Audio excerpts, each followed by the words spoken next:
Well, this is something different than typically what you see in my garage, but hey, this is a road bike-ish. This is a Trek FX 7.5, which is their hybrid series. Well, if you were gonna get this bike, and is it a diamond? I mean, look at this dirt here and here. Is it a diamond in the rough for somebody to do recreational road riding and bike path riding? Huh, we'll see after this. Welcome to I Know a Guy Bicycles. Welcome to I Know a Guy Bicycles, hanging out with the guy. Hi, I'm Justin, the guy. Obviously, I have a garage shop. Taking scary how to use bikes one bike at a time. If you like these videos, please like and subscribe. Hey, welcome back to I Know a Guy Bicycles, hanging out with the guy. Hey, I'm Justin, the guy, on this old bike series. Is it a diamond or is it a dud? Anyway, hey, I had a customer looking for a hybrid, and I do dabble in the hybrids once in a while, and in addition to sometimes mountain bikes, mostly just road. But this fits that realm of road. What is a hybrid? Good question. Had a conversation with a customer earlier today, and I was asking that person, well, is it a road bike you have or a hybrid? And it's like, oh, those are the kind of questions I get really frustrated with when I go into bike shops. And like, oh, hold on. You shouldn't need to get frustrated. A lot of people have that being intimidated by going into shops because they feel like they're going to an elitist environment. A lot of times, sometimes it is. I mean, I'm just going to throw it out there. But most of the time, they're just trying to identify what kind of costs that would be, because road bikes, mountain bikes, and all those things have different costs and what kind of things they need to address to those particular bikes.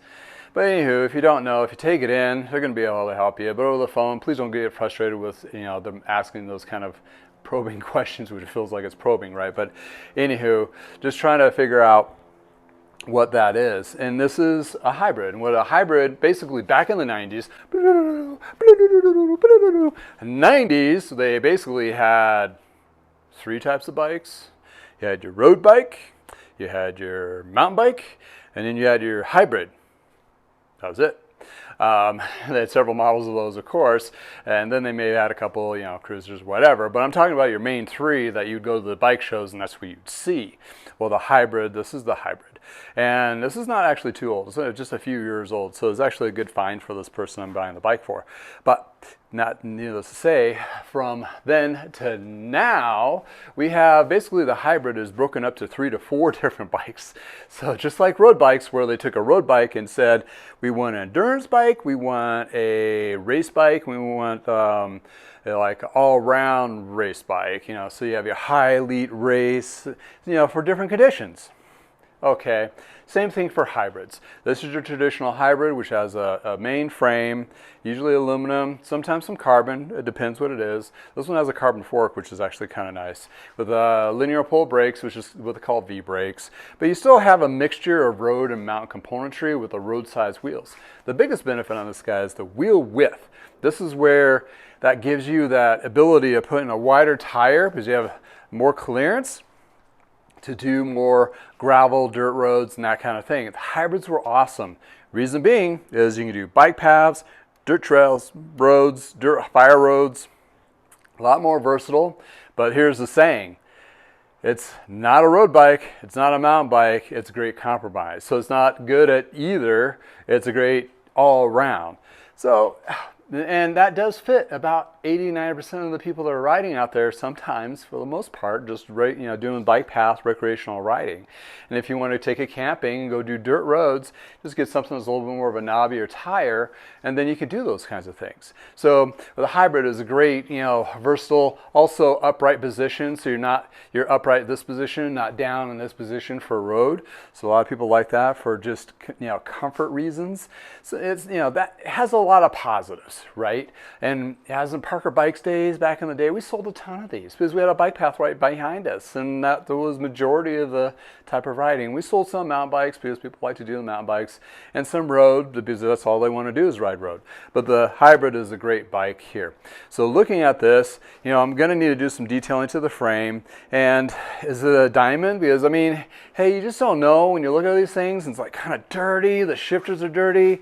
So I can put these in the ultrasonic cleaner as well.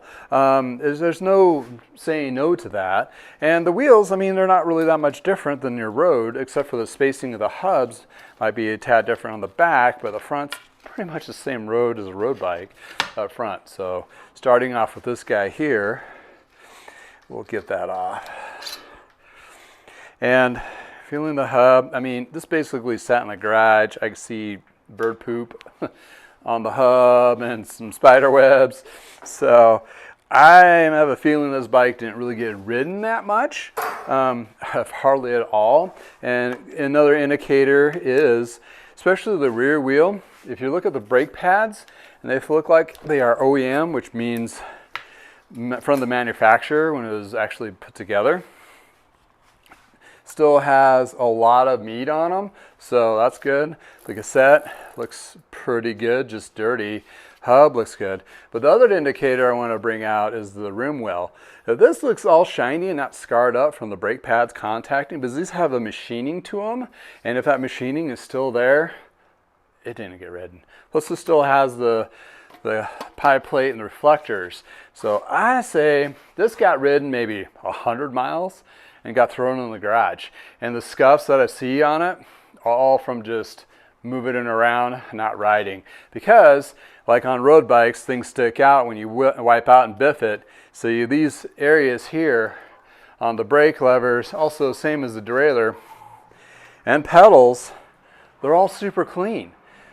Well, that tells me it just had never been, you know, any kind of scarring. It's basically just been sitting around and having it just, you know, garage worn, that kind of deal. So really a lot of it, this is the same kind of shifting. And they also do make Tagra road shifters, but for a straight bar for Tagra componentry, which is kind of cool, that aspect of it as well. Also, this has internal cable routing. So when you work on something like this for yourself, you want to make sure if you're pulling those cables out and so forth, either put a sleeve in or have at least a clean line of sight. These are designed a little bit easier because the openings are a little bit bigger, so you can just take a magnet and run that cable through. That being said, if you have a galvanized cable, it's going to be a little bit easier. If it's stainless steel, it doesn't stick as much. But anywho, you can still draw that cable through by using a magnet on the outside. If not, you can go to the hardware store and get these little sleeves and slide them in between and pull it out, kind of threading back and forth. I have some videos about internal cable routing. That will be this beast right here that I'll be doing on this guy. And I was like, well, maybe I can sit with now. I'm going to replace the cable and the housing on this, so it's going to get a full makeover. Because even though it may not have been used all that much, contaminants could have gotten in there still. And it's one of those things that I want to bring this bike back to life, to its better part. So all that being said, I'm going to make sure I don't lose any of these little bits to the brakes and so forth. And housing as well to remeasure. And it also has a housing inside here, and also has a little plug. This little plug is this housing stop. This is nice because you can actually thread that through, pull this plug out, right, and make it a little bit easier to do those cable swaps. So that being said, keep that in mind. Looking at this chain, oh yeah, I did measure it, and it seems to be fine, but I'm just looking for a power link, which there is. Power link or quick link or whatever brand uses the same tool, and pull these little guys out. And then again, yeah, brake pads, chain hasn't been stretched. So we got all sorts of good things going on this bike, of like being in really good condition. Just double checking, make sure the chain rings are straight. So yeah, I think we're in actually a good situation here with this particular bike. Once we clean it up, it just has a lot of dirt, but you know, dirt can be cleaned.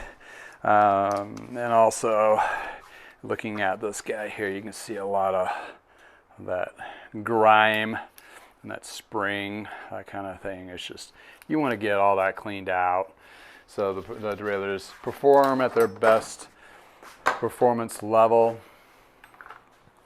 And I can put the brakes in the sonic cleaner, ultrasonic cleaner as well.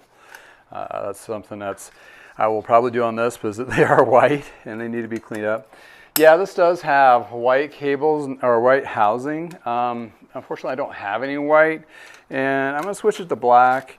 Reason being is, you know, black doesn't show much dirt, and mainly that's what I have. One of those things. But if you can use different colors yourself. There's no problem with that, and you get little kits and do that. I buy them both, so I do like the big rolls. That's where I pretty much roll, literally, with the big rolls. So when you're doing these particular type of brakes, I like to make sure I keep them separated, the fronts and the rears. Sometimes it's a little bit harder. They are the same brake, but they're positioned, the brake pads and so forth, and been adjusted to the front and rear, so it's a little bit easier to readjust to what it was similar. So when I do the ultrasonic cleaner, I do one set first, and I clean out the second set to just keep them separated. The reason being is just one of those things that you don't want to make more work for yourself, that kind of deal. All right, and these are super long bolts on these guys. So looking at the brake pad, let's just take a close-up on this guy. So there is a little bit of shine to it, like it's been used. That could be sanded off, but there's a lot of meat still there. See those ridges that go inside? That's kind of like your wear indicators. Well, it is your wear indicators, and those are not even remotely close to being flush, to being down. So that's my rear set. I'm gonna set that aside, and we're going to do this, just strip all the parts off and give it a good wash down, wipe down with Purple Power mixed with water. And that's going to help me kind of find any boo-boo areas, making sure there's nothing that's been compromised, as in structurally. And just, you know, kind of first swipe of seeing if there's anything specific that needs to be addressed. Like scratches, extra sanding spots, that kind of thing. And I take a mental note when I do all those. Reason being is I do each section, but I do each section as a layer when I build it up, which gives me an opportunity to inspect the frame close to 6 or 7 times. I mean, that's quite a bit of double checking that frame. This does have a nice through axle to it, crank set, so we're gonna take a peek on this guy. All right. So I got 2 bolts, 1 on each side. The torques on this is between, I think, 10 to 15 Newton meters. So I use a torque wrench when I put these back on, and most bolts, double check. So once that's loose, there's a fancy tool that takes off the adjusting nut. And this guy here, they do have just like the regular plastic ones, like these guys. If you have one of these bikes, just go ahead and buy yourself the $10 one of these guys. It's easier to do a little torque on it. Also has this little hook that push that little pin plate out to make it a little bit easier. So I've used the smaller plastic ones, and I've always been, you know, a level of frustration comes with that. This actually will eliminate a lot of those problems. And when I'm talking about that push pin plate is this guy right here, right? That hooks that and pulls it up. So if you look closely, I'm gonna push that down, hopefully I can capture it. You see this little pin pop down. That little pin in there pops down and fits in a little hole, which is in your crank arm, or crank, which is this little hole. And that's how you know when you get compressed in there, you can push that in, you're good. you're good to go. You don't have to tighten it up any more than that. Usually there's not enough play. It's kind of like an indicator. Also holds it in place a little bit. Obviously that little metal pin is not going to hold it if that's all loose, but it's one of those things to work towards when you're working on that. All right. Let's de-bird poop this bike. Anybody with me? Let's do this. All right, so I'm gonna do the drive side first. Trying to poke myself in the eye with these cables. And the reason why I'm leaving the cables in there is I will need to put sleeves in when I actually do the cable routing. So I'm gonna leave the existing cables in there until I put those sleeves in to do that prepping. And I will do that after I clean the bike but not polish. And when I start polishing, I'll have those sleeves in there. So I can polish around those so I'm not getting any weird areas. Oh yeah, I'm gonna take these guys out. Bottle cage mounts, so they're out of my way.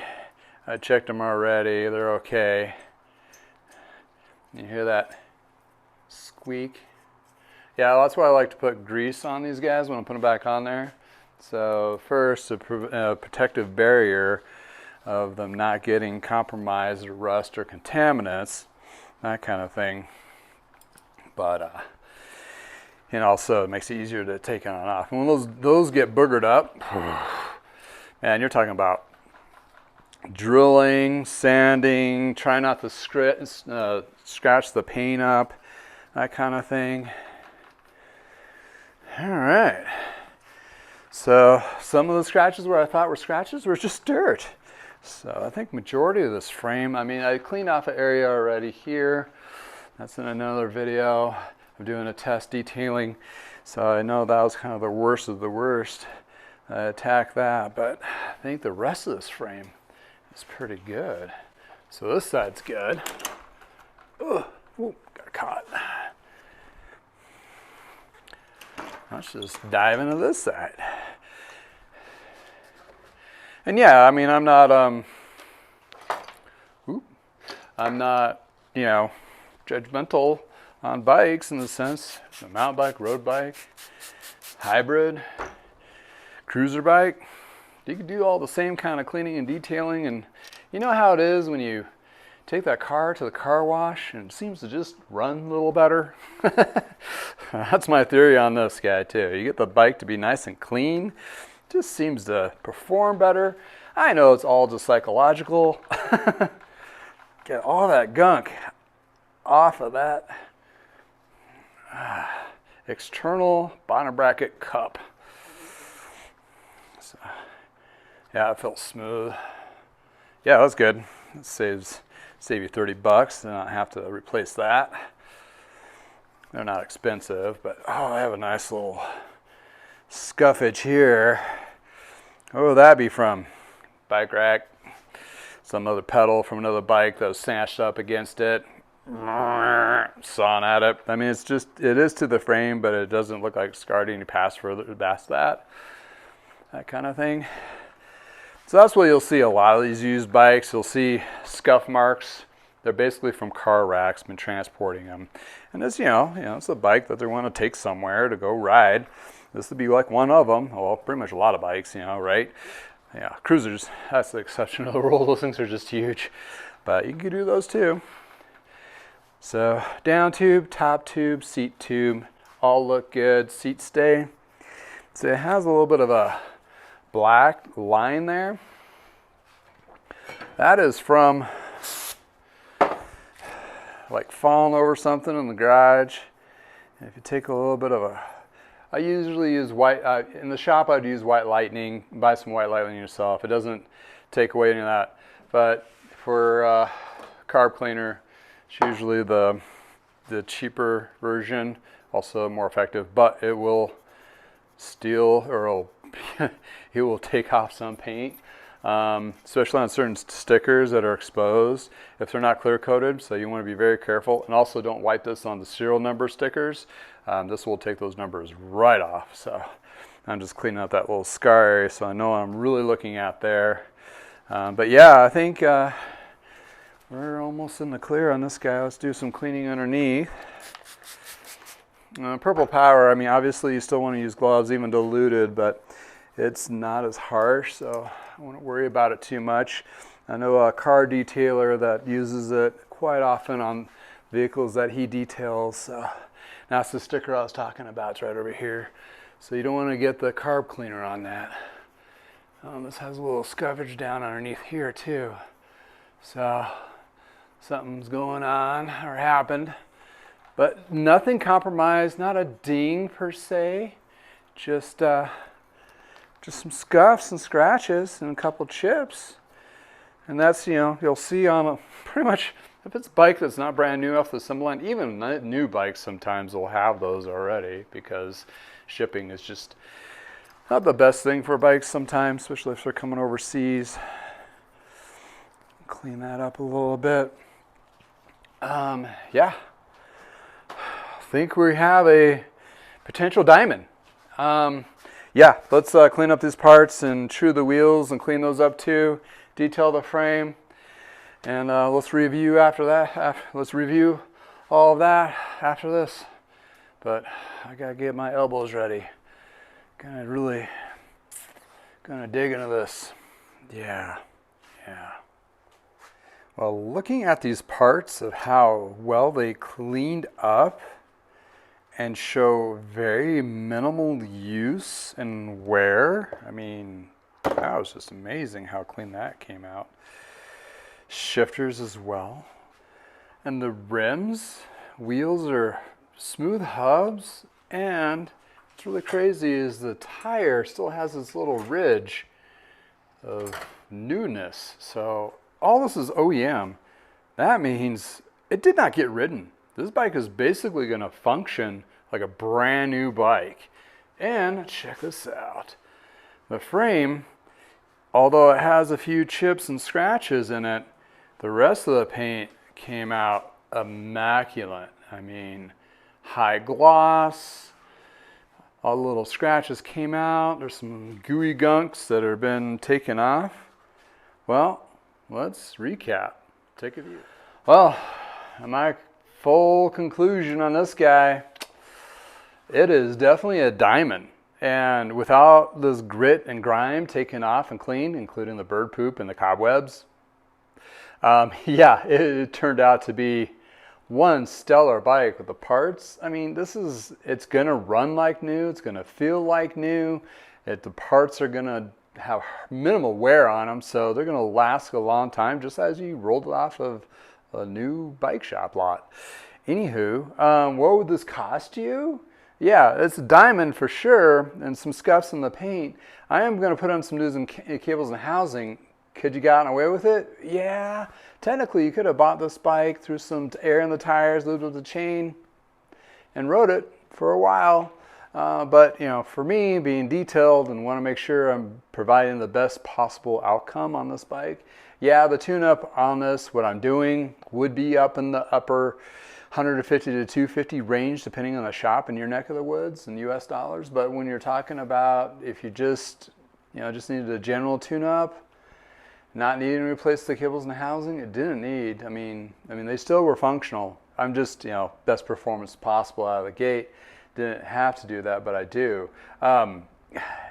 You could have gotten away with just extra $100 of having just somebody going through it, tune it up real quick, and been good. 50 to 100, depending on the area that you live. So the cost of this bike and the tune-up, I'm talking you're under-ish 300, maybe 4. And you're looking at new, yeah, they're going to be $700-800 for the hybrids, but that is the low componentry with a steel or aluminum fork. This one has a carbon. This one's a little bit upper end, has a little bit nicer componentry on it, road componentry with road wheel set. The newer version of this is probably around $1,200 or so. So talking about a fourth of the price, here you go. You know where it's at. It's in the used market. New stuff, yeah, that's great. But for the cost of the pocketbook, or just get out there to ride, dive into the used. That's where you can find the good value. You just need to be a little conscientious of what you're looking at. Size obviously is the first thing to look into. Second is what kind of riding, and then determine what kind of bike you're looking for in that range. Then when you're looking to those other used bikes out there, look for the condition. Check out my top 5 checklist to kind of at least get you in the gate. Granted, this one was definitely a diamond, so you're not going to have to put a lot of money into it. Although, on average, you're going to be putting in about $200 to $300, maybe $400, depending what level of bike, in addition to some little extra parts and some comfort features like saddles, pedals if you do clipless, grips and tape and that kind of thing. But all at the end of the day, pretty much, you too can get a solid used road bike or hybrid under $1,000 that outperforms anything that's $1,500 to $2,000. You know, that's where it's at. You just need to put a little bit of time and effort into it and find what you're looking for. And I'm sure, and since you did get it at a lower value, if you do get into riding and you want to try something new, you still have that room to, you know, grow into, that kind of thing. Sky's the limit. Obviously, bike brands have actually made that a point, but for you and me and most other people out there, we got a budget that we need to stick with, and repurposing older bikes, getting them back out there, hey, that's kind of like saving the earth too, right? Not a huge tree hugger, but hey, you know, I do what I can. But anywho, well, that concludes this diamond that's not in the rough no longer. Until next time, from the garage, if it's nice in your neighborhood, go out for a bike ride. Enjoy it. It's still summer somewhere, right? Anyway, until next time, have a great day.